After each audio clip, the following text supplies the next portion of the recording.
seeker, you continue along the path.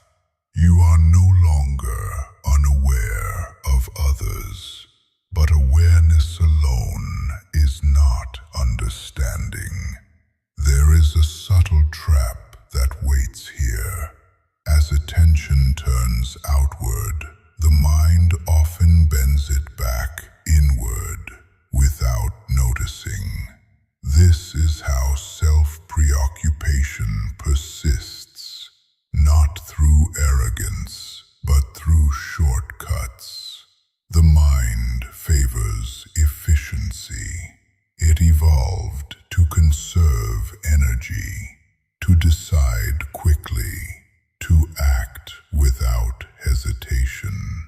And so it relies on biases.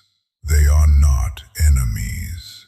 They once served survival, but when left unexamined, they distort perception. The first is the egocentric bias.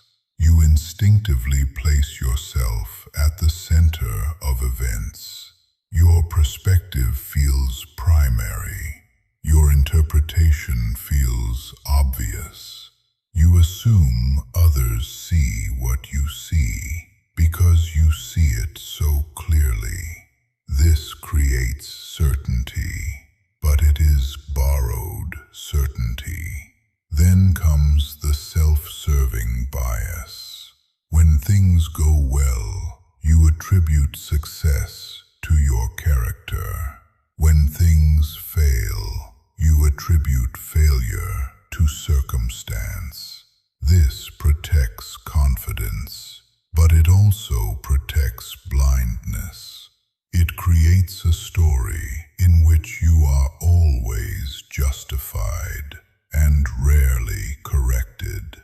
Next is the attention bias. Your mind highlights what confirms your existing concerns. You notice approval more than indifference, criticism more than neutrality. You believe the world is focused where your attention rests. It feels like awareness. It is not. It is filtering. And finally, the spotlight effect. You feel seen, watched, evaluated. You overestimate how much others notice your actions, your words, your mistakes. This can produce boldness. It can produce restraint, but it is still illusion. Most people are not watching you. They are watching themselves. Together, these biases can feel like confidence. You act quickly. You assume understanding. You feel certain of your position. But this confidence is fragile. It depends on unchecked assumptions, on imagined scrutiny, on stories told inwardly. When reality contradicts them, the confidence collapses. There is another way. Empathy slows the mind. It interrupts shortcuts.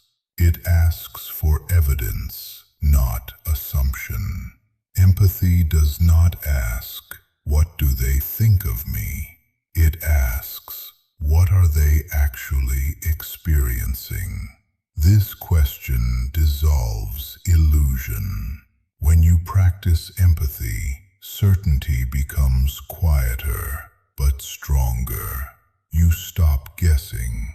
You start discerning.